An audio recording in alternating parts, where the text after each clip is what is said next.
Silver reclaimed center stage last week, surging nearly 9% in spot markets.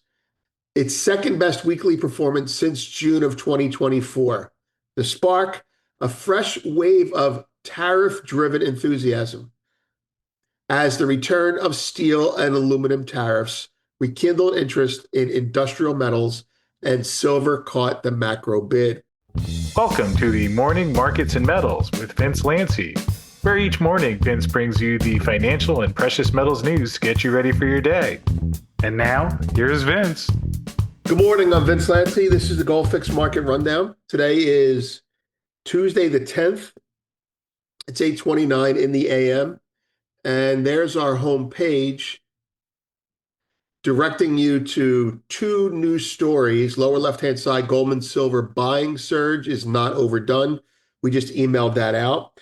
And on the lower right-hand side, Trump got the call he wanted, but geopolitical piece that was emailed to some of you. We'll get it to the rest of you later on today or include it in the PM post. We think the Rickards piece, why Fort Knox gold won't be counted, is very important in understanding the mechanics of gold price suppression for the last 30 years, whether intentional or coincidental. We think it's also instrumental in understanding the mechanics of why the gold was repatriated, why it hurts the LBMA, and why it signals a crisis of collateral, of good unencumbered collateral in the world for counterparty, for risk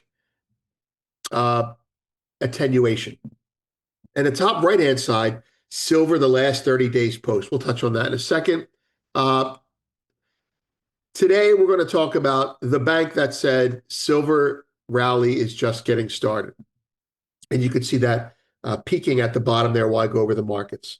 10-year yields are 485, down 2 and change. The dollar is 98.99, 99 unchanged. S&P 500 is 60.13 on approaching all-time highs.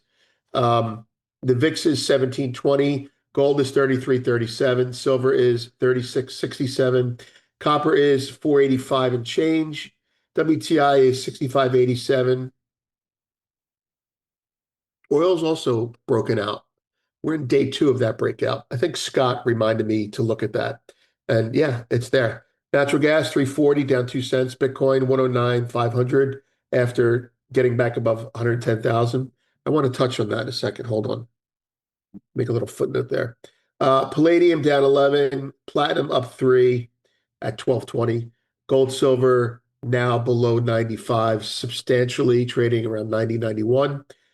Grains are mixed. Soy is up. Wheat is down and corn is unchanged. Okay, let me collect my thoughts here. 2 housekeeping items. The first one is regarding premium subscriptions. We've picked up a lot of monthly premium subscribers, and we are grateful for that. We are going to raise that price. And we're going to raise that price not because we don't want subscribers and not because, well, let's be clear about this.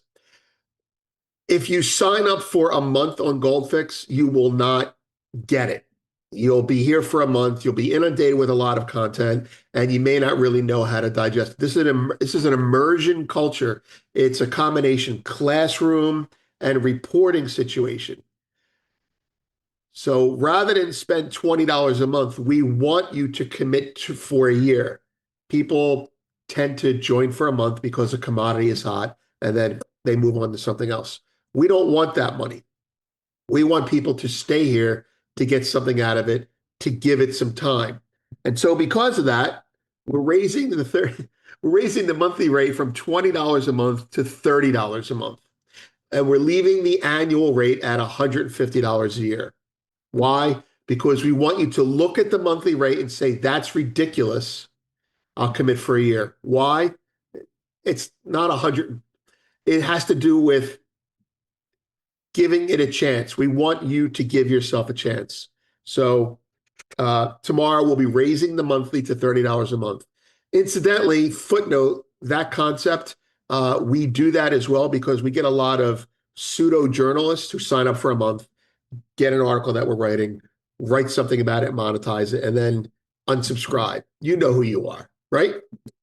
Okay, that's the first thing. The second thing is it's like kind of a coming soon thing. Chris Marcus is it's a plug really, but it's going to be good.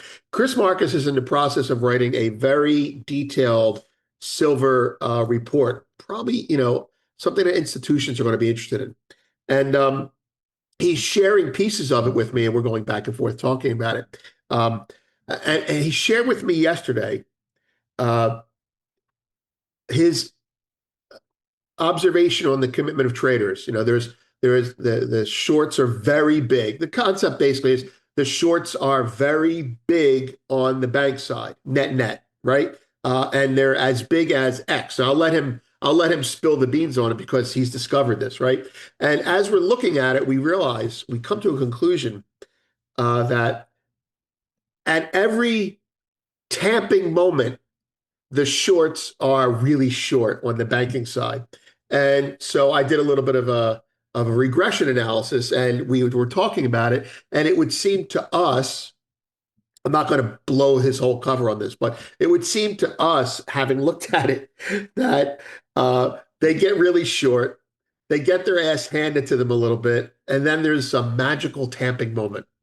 So you talk about these daily slams, slam at 8 a.m. Well, there's like these also big open interest slams. When the banks get this short, then eventually somebody cries uncle in private, and then one of your friendly neighborhood tampers comes in, whether it be a bank in Europe or a regulator in the US, who knows? But Chris has found the data that corroborates that. And although that's not the focus of his analysis, it certainly made for a good conversation yesterday. And he'll tell you more about it when it's out. But I just want to let you know it's really good. It's another connected dot on how things are managed, And now that we've seen it unwind in gold, we're seeing it begin to be unwound in silver. We will, not tomorrow, but we will. Okay, so that's the housekeeping. Uh, so here we go. Silver just getting started. Where is that? Oh, let's pull it up. Goldman's trading desk noted yesterday that large silver ETF flows late last week and offered their impressions of this latest leg higher in the silver rally. Goldfix broke that report down and emailed that to everyone. The latest in a series of 13 silver posts recently shared on this, quote, new white metal phenomenon. Silver reclaimed center stage. This is paraphrasing their analysis. Silver reclaimed center stage last week, surging nearly 9% in spot markets. 8.9% is what we told everyone. Its second best weekly performance since June of 2024. The spark, a fresh wave of tariff-driven enthusiasm as the return of steel and aluminum tariffs rekindled interest in industrial metals, and silver caught the macro bid. The report we just sent out is entitled Goldman Silver Buying Surge Not Overdone. They report that ETF and options flows confirm the strength of the move. The largest silver ETF, SLV, posted 460 million in inflows, its strongest week in nearly a year. Simultaneously, it's the simultaneously part that matters. Call option volumes hit all-time highs on Thursday, an unmistakable signal that speculative and institutional players were repositioning in force. And I'm going to put in parentheses, from very low levels, not from, oh, we're adding to a long position. According to desk commentary, flows were skewed to buyers across the silver ETF complex, suggesting a broad-based appetite for exposure.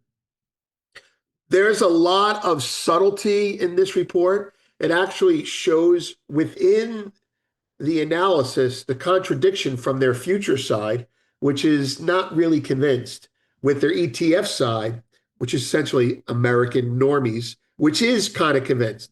And when you put them together, you come up with a couple answers. And one of them is well, futures speculators aren't long. And we've seen that alligator chart in gold and silver, and that's true. The other is COMEX doesn't matter as much as it used to. So anyway, it's a really good, concise write-up with some key charts. There's a chart in there that I may bring up if I have time, and it's actually squished in there. It's the ETF flow chart.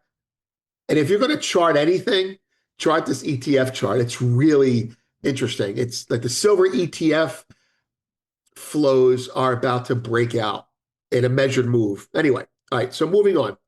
Related posts. Now, we're putting this up because since May 3rd, we've been warning of this in timely, pointed fashion. And we put up 12 posts committed to silver only during that time frame, walking people up to the moment we are, which is the point of this, is an immersion culture, not a clickbait culture. And so we posted that called Silver the Last 30-Day Posts. That's horrible English. But within that list of posts, there are three that we think are the past, the present, and the future. And the first one is Goldman says gold is to continue outglittering silver. That's from their futures desk, and that's May 6th. And we commented on why that seems wrong. And then on June 4th, silver, another bank says silver outshines gold on tariff shock, which we also wrote about on May 29th and May 30th, saying, listen, this is the real deal. And then where we think gold is headed is in an interview, a conversation, I should say, that I had with Jordan at the Daily Gold. And that is titled, Silver is Where Gold Was 16 months ago. And that was on June 5th, before the last 7% rally in silver. So we feel like we're on top of this. You also may know that we were long starting approximately May 30th, probably May 25th, and then sucked it up a little bit for 5 days. And then we were rewarded and we got out yesterday, the last of our position. And again, it doesn't mean the market's done rallying. It just means we're not in the rally if it goes from here on in. So you can root against us if you want. That's fine. So those are the related posts. This is all about silver today. There's going to be a lot of people talking about it and writing about it. But if you're looking for a past, present, and future, well, those three posts, I think, are key to figuring it out.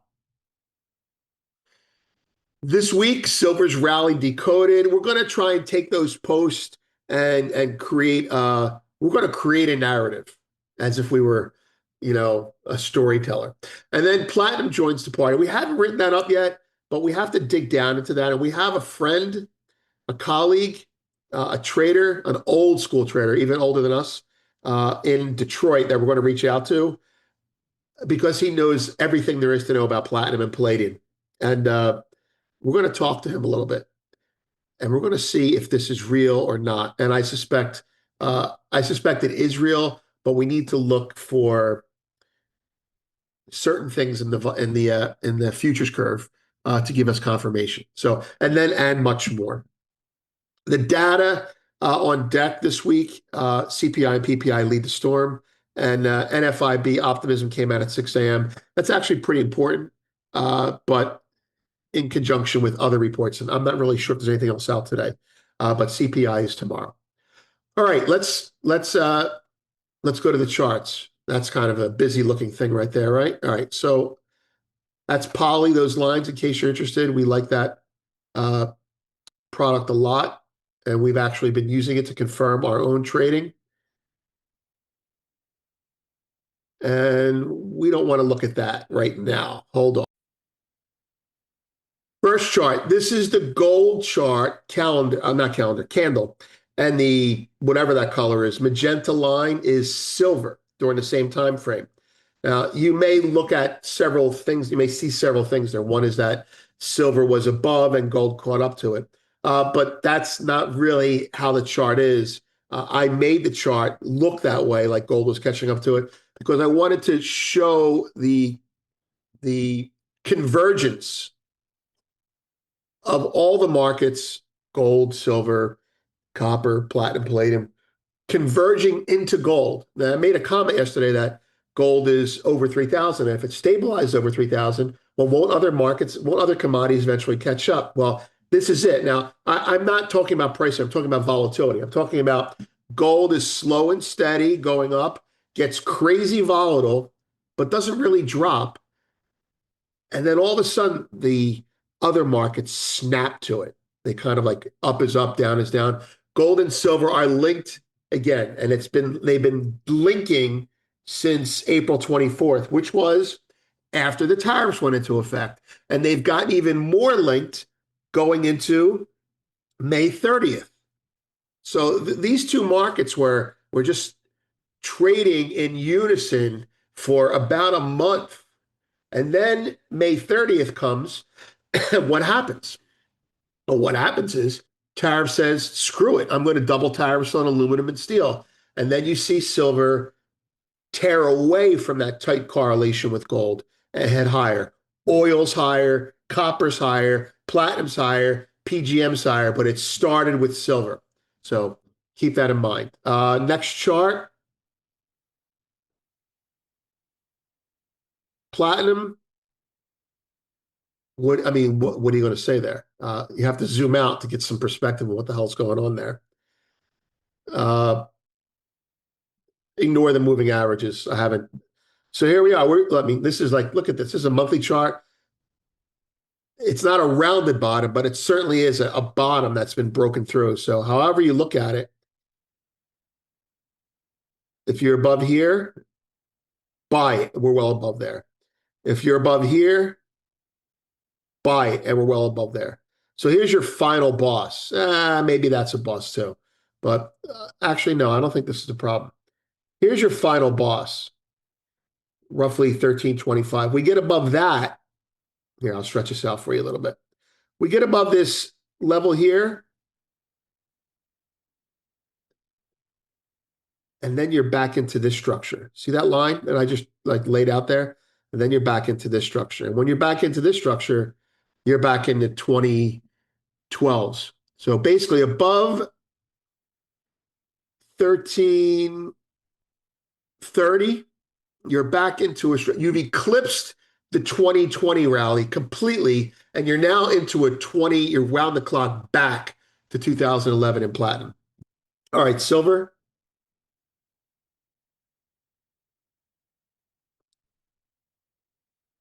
It's lovely looking, right? I mean, here's your this is not the 40-year one, but this is the shorter version. Here's your rounding bottom, right? Your initial panic, oh my God, the world's changing, and then back into denial. And now here we go. Uh, Silver being sold, not getting a chance to rally while gold is being bought. Okay. Silver being bought by India, rallying to here, silver getting smashed again while everyone's buying gold. And then I believe, can't prove it yet, that India bought here in anticipation of their own bank cutting rates in conjunction with the whole Trump tariff thing. And there you have it. But the chart, the killer chart is this chart. If you want to just zoom out a little bit more. Here's your 40-year chart, right? Okay. But I want to focus on something that Jordan noticed. This is the 3-month chart. So macro discretionary, bigger funds get in at the end of quarters. They allocate money at the end of quarters because that's how they run their business. And when they run their business like that, at the end of the quarter, it's like, oh, what's made a new monthly high? What's made a new quarterly high? What's made a new yearly high? And when they converge, new monthly, new quarterly, and well, not new year, but new mid-year high. You look at silver and you say, wow, that's a new high. How far does that high go back? It goes back forever. Forever. There's only one high on a quarterly basis for silver that is higher than 36.64. And that is 2011 when the market closed 37.58. If we close above that, anyone who's trading money from a macro discretionary point of view will all of a sudden have silver at the top of their list. It's like product placement. There it is. Shit, we should have some exposure to that. And everyone's going to start looking at it, and some are going to start buying it. They may not buy it during US hours. They may buy it during Shanghai hours, but it will be bought during US hours by CTAs.